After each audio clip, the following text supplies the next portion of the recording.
Salut tout le monde et bienvenue dans mon nouvel épisode de mon podcast Ambitieuse. Je m'appelle Stéphanie Frédéric, je suis consultante en entreprise et aujourd'hui, je vais vous parler d'un sujet un peu délicat, mais je vais essayer d'y mettre un peu de légèreté.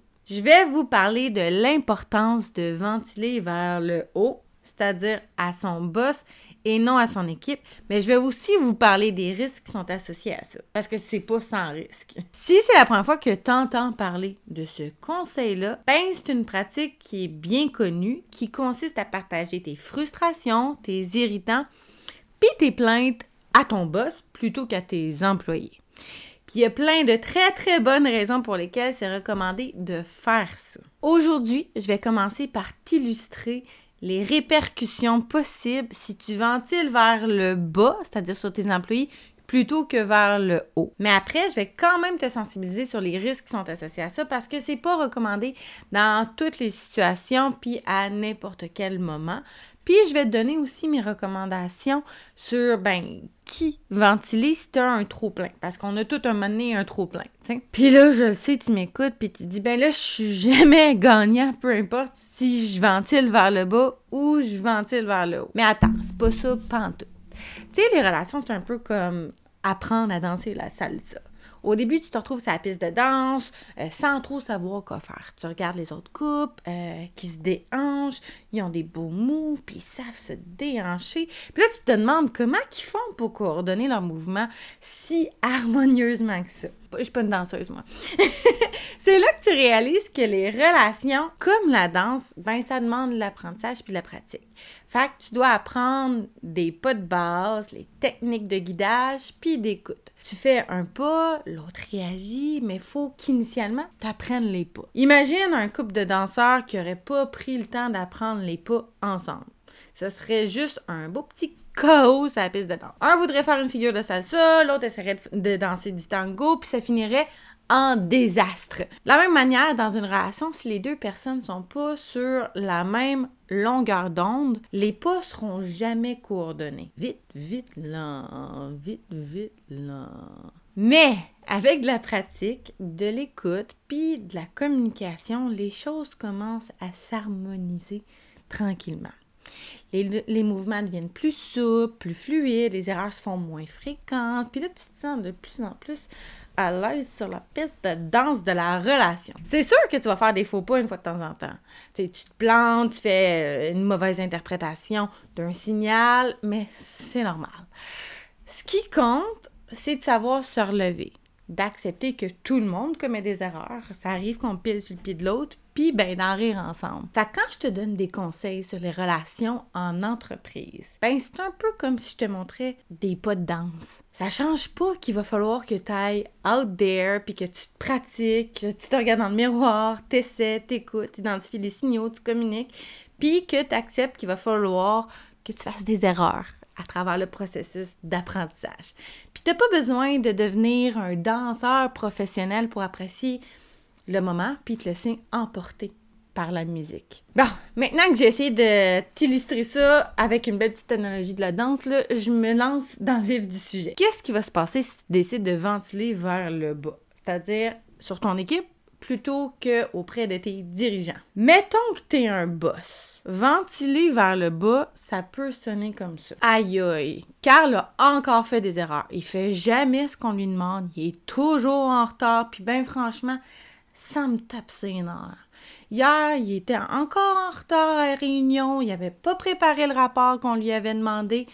Il a fallu que je couvre ses erreurs, puis ça m'a tellement frustrée. Tout ça, ça serait dit, par exemple, à un autre employé qui se rapporte à toi. Ou ça peut aussi sonner comme ça. La nouvelle politique de l'entreprise est complètement ridicule. Je te le jure, on dirait qu'ils comprennent rien à ce qui se passe sur le terrain. Ils veulent qu'on augmente notre productivité en réduisant les délais de livraison, mais sérieusement, comment ils pensent qu'on peut faire ça sans sacrifier la qualité du travail? On dirait qu'ils sont complètement déconnectés de la réalité. Hein? Je fais des petites faces là parce que je suis sûre que tu m'écoutes. T'es genre « Oh shit! » Ça m'est déjà arrivé de faire ça. Bon, ce qui arrive quand tu fais ça, c'est que tu crées de la confusion au sein de ton équipe. tu crées une division puis une perte d'engagement de leur part. Après ça, il va falloir que tu travailles bien fort pour atteindre les résultats que tu veux, puis tu comprendras pas vraiment pourquoi ton équipe, elle n'embarque pas dans tes projets, tu sais. Ça va être, entre autres, parce que tu vas potentiellement avoir affecté ta crédibilité auprès de ton équipe. Puis tu sais, la crédibilité au sein de ton équipe est d'une importance capitale. Tes employés doivent te percevoir comme un leader qui est solide puis en contrôle, peu importe les circonstances. C'est sûr que ça signifie pas que tu dois jamais montrer ta vulnérabilité, mais c'est crucial que tu sois prudent quand tu te décharges sur tes employés. Tu sais, des fois, on oublie l'impact qu'a notre rôle de leader quand on développe des relations étroites avec notre équipe. Mais c'est essentiel que tu te rappelles que tes paroles, les paroles que tu prononces ont souvent beaucoup plus de répercussions que tu pourrais imaginer. Imagine que tu es le capitaine d'un navire en pleine mer, puis ton équipe, qui est l'équipage qui t'accompagne dans cette aventure-là. Vous devez naviguer ensemble vers une destination précise. Mais il y a un petit problème. Toi, le capitaine, tu reçois des directives contradictoires du roi. D'un côté, le roi, il te demande de changer de cap, d'explorer des nouvelles voies, puis de mettre en place des stratégies innovantes pour rester compétitif sur le marché. Allez, moussaillon! Découvre de nouveaux horizons et sors des sentiers pour aller découvrir de l'or! D'un autre côté, il te donne des objectifs financiers stricts, puis il te demande de maintenir une certaine stabilité opérationnelle. Mais attention, les vives sont limitées et tu ne pourras faire le voyage qu'avec 6 paniers d'oranges. Mais là, au lieu de communiquer clairement avec des détails ces dilemmes-là, puis ces tensions-là à ton équipage, tu te contentes de juste leur exprimer tes frustrations puis tes doutes sans leur expliquer les raisons derrière les décisions prises par le roi. Cher équipage, nous devons accomplir l'impossible avec un minimum de ressources parce que le roi, il est fou!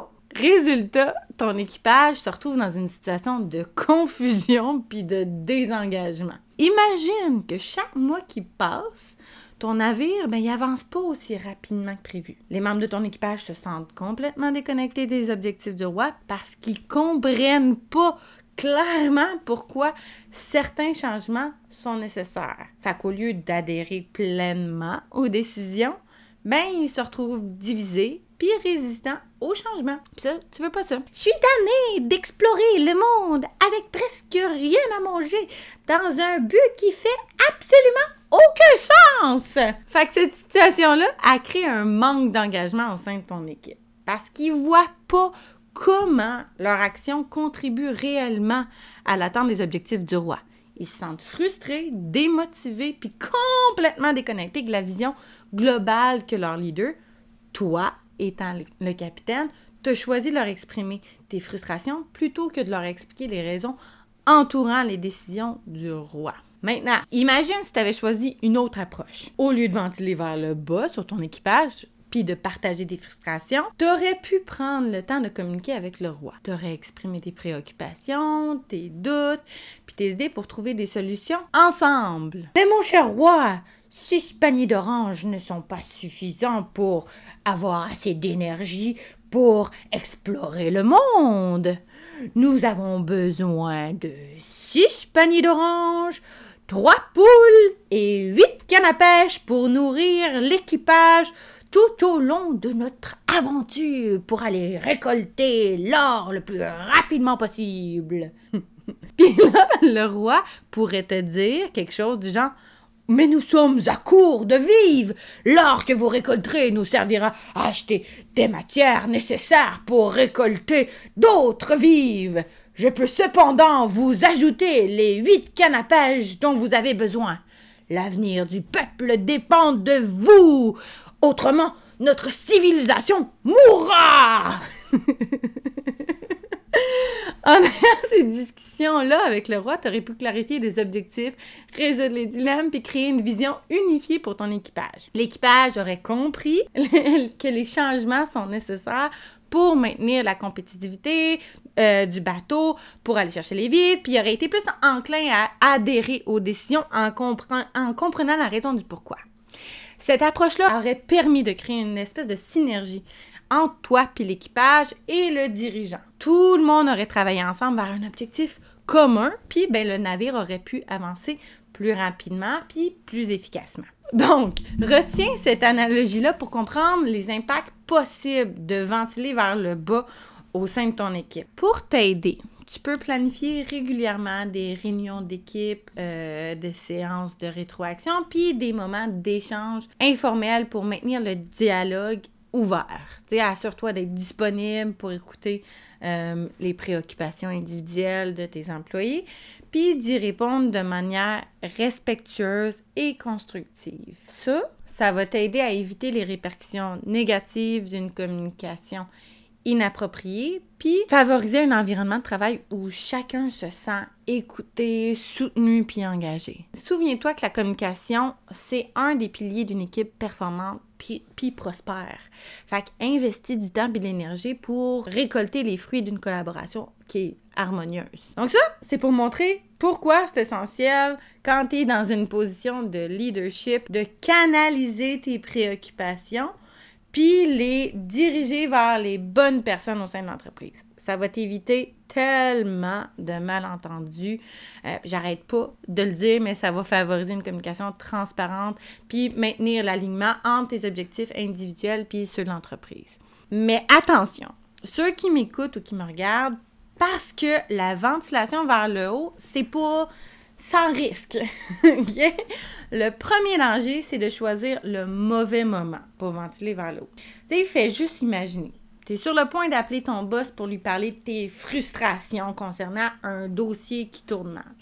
Tu es impatient, fait que tu prends ton téléphone, tu appelles ton boss. Mais surprise, ton boss, il répond sur le haut-parleur de sa voiture. Il est sur une main libre parce qu'il est en déplacement avec un client qui est super important dans son auto. Fait que là, toi, t'es pas au courant de ça. Fait que sans savoir, tu décharges toutes tes frustrations. Tu dévoiles ton mécontentement, puis tu lances tes reproches. Puis là, oups! Est-ce que cette situation-là risque de te mettre sur la voie de la réussite puis de la promotion que tu veux? Probablement pas. Même que ça pourrait avoir l'effet inverse, tu sais. En déversant tes frustrations au mauvais moment, tu risques de donner l'impression d'être un impulsif, peu professionnel, puis de manquer de discernement. Même si t'étais pas au courant. Part of the game. Comme une partie d'échecs, il faut que tu réfléchisses stratégiquement avant de bouger tes pions. Tu sais, il faut que tu choisisses le bon moment puis le bon endroit pour discuter de tes préoccupations avec ton boss. Tu sais, attends un moment calme puis propice où vous allez pouvoir avoir une discussion qui est sérieuse puis constructive sans préoccupation externe. Dans ce cas-là, tu aurais pu demander est-ce que c'est un bon moment pour parler? Tu sais, il t'aurait dit non. Le deuxième danger, c'est de ventiler sans préparation. Tu penses peut-être que tu peux improviser puis laisser aller toutes tes émotions sans filtre quand tu ventiles vers le haut, mais sans préparation adéquate, ça pourrait se retourner contre toi. Tu pourrais bafouiller, pleurer, crier, oublier des détails importants ou même émettre des plaintes qui sont injustifiées. Tu sais, quand ça déborde, là, puis que tu ajoutes plein d'éléments qui n'ont aucun rapport avec la situation, mais que tu fais juste les pitcher parce que tu es parti dans une grosse spirale qui ramasse tout en même temps, là. Ça affaiblit ton argumentation, puis ça donne l'impression que tes plaintes manquent de fondement. Ça peut créer de la confusion, puis détourner l'attention de l'essentiel du message que tu essaies de passer. Fait que si tu veux éviter de te retrouver dans cette situation-là, prépare-toi mentalement. Structure ta ventilation pour que ce soit clair, concis puis constructif. Ça va te permettre d'exprimer tes préoccupations de manière efficace puis de maximiser les chances d'obtenir une résolution qui est satisfaisante pour toi et pour les autres parties concernées. Bon, maintenant, parlons du danger de la ventilation excessive. Tu connais sûrement quelqu'un au bureau qui a une plainte pour chaque affaire imaginable. Il se plaint de la température, du café à la machine à café, du papier de toilette. Il y a toujours quelque chose à dire. Il n'y a rien qui est correct, tu sais. Tu veux pas être cette personne-là. Tu sais, trop ventilé, ça peut te donner l'air d'être un chialeux. Puis, tu risques de te faire coller la fameuse étiquette de monsieur, madame, je me plains tout le temps. Non seulement c'est pas très flatteur, mais quand tu vas te plaindre de quelque chose qui a de la valeur, de la réelle valeur, tu seras juste pas entendu. Tu Tu sais, une expression qui dit crier au loup. Puis c'est un peu comme ça quand tu te mets à ventiler à tout bout de champ sans vraiment de raison valable. Tu cries « Oh loup! Oh loup! » Même quand il n'y a pas vraiment de loup dans les parages, ça devient vraiment agaçant pour les autres. Puis ben ils finissent à plus te prendre au sérieux. T'sais. Finalement, il y a le danger de la ventilation sans solution. Ah, ça arrive. C'est important de te rappeler que la ventilation vers le haut, elle doit être constructive. Fait que plutôt que juste décharger tes frustrations, ben essaie donc de proposer des solutions ou des suggestions d'amélioration. Quand tu ventiles tes préoccupations à ton boss, c'est pas juste une question de vider son sac. Si tu veux vraiment être écouté puis que tes idées soient prises en compte, ben il faut que tu présentes aussi des solutions. Imagine, tu viens voir ton boss puis tu lui dis « Boss, j'ai un problème avec cette situation-là, ça me frustre vraiment. » Mais si tu te contentes de ça, ton boss va te regarder avec un air du genre « OK, puis qu'est-ce que tu veux que je fasse? » Mais maintenant, imagine si tu viens avec une ventilation qui est constructive. Tu dis à ton boss « Boss, j'ai remarqué qu'il y a un problème dans cette situation-là. Et voici quelques idées que j'ai pour les résoudre. » Tu présentes des solutions, tu montres que tu es prêt à t'impliquer pour améliorer la situation. Ça change tout. Parce que la ventilation sans solution, ça risque de rester au stade de la plainte sans fin. Ton boss va pas savoir quoi faire vraiment avec ça. Puis toi, ben, tu vas te retrouver avec la frustration qui est pas résolue, tu sais. Mais si tu viens avec des idées concrètes, ça ouvre des portes, ça montre que tu es impliqué, puis que tu as envie de trouver des solutions. Puis si tu n'en as pas, tu peux le dire. J'ai pensé à des solutions, j'en trouve pas. Est-ce que tu peux m'accompagner là-dedans? T'sais? En agissant de cette façon-là, tu vas gagner en crédibilité auprès de ton boss, puis tu vas augmenter les chances de voir tes préoccupations prises au sérieux. T'sais? Voilà! Ça, c'était quelques-uns des dangers de la ventilation vers le haut. Maintenant, je te dis pas qu'il faut que tu retiennes toutes tes frustrations puis les garder pour toi. C'est pas ça pantoute. La ventilation vers le haut, ça peut être un moyen sain puis nécessaire de faire entendre tes préoccupations. Mais c'est important que tu sois conscient des répercussions possibles pour prendre les précautions nécessaires pour éviter les pièges qui pourraient te nuire. Mon conseil, trouve-toi un mentor qui n'est pas impliqué dans ton quotidien au travail, puis qui peut te guider de manière impartiale. Ça peut être un collègue d'une autre équipe, quelqu'un d'une autre entreprise, un consultant à l'externe, ou même une personne de ton réseau professionnel. Pourquoi c'est important? Ben parce que quand tu ventiles vers tes collègues de travail ou ton boss, ils sont dans le même bateau que toi, connaissent les mêmes enjeux que toi, puis parfois, ils peuvent même être impliqués dans les mêmes problèmes que toi. Fait que même s'ils veulent t'aider, ils pourraient être biaisés par leur propre expérience puis leur propre intérêt. Maintenant, avec un mentor externe, c'est différent. Cette personne-là n'est pas directement affectée par les dynamiques de ton équipe ou les dynamiques de ton entreprise. Elle peut donc te donner un point de vue qui est objectif, puis te conseiller en toute impartialité. Tu sais, elle t'apporte un regard neuf sur tes préoccupations, puis elle t'aide à voir les choses sous un nouvel angle parce qu'elle n'est pas impliquée, elle est neutre.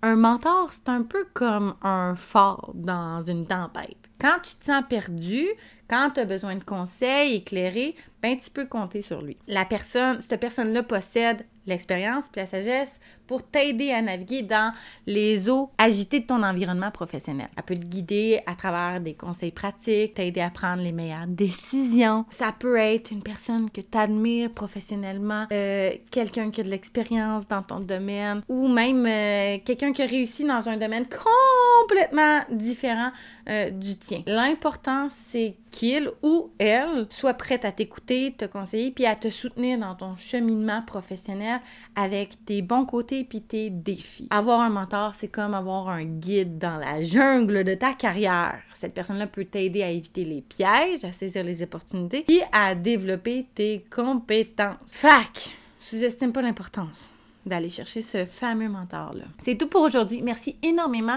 d'avoir été au rendez-vous. Si tu as aimé l'épisode d'aujourd'hui, je te rappelle que la meilleure façon de m'encourager, c'est de mettre un like, de partager sur tes différentes plateformes et de t'abonner. YouTube, Facebook, TikTok, Instagram. Si tu savais pas, j'écris régulièrement aussi des articles de blog qui peuvent être une ressource gratuite pour toi, pour t'aider à naviguer avec tes différents défis. Puis si tu as envie, tu peux aussi venir t'abonner à mon groupe privé Facebook qui s'appelle Ambitious pour échanger avec nous à propos de tes différents défis. Merci d'avoir été au rendez-vous. Bonne semaine.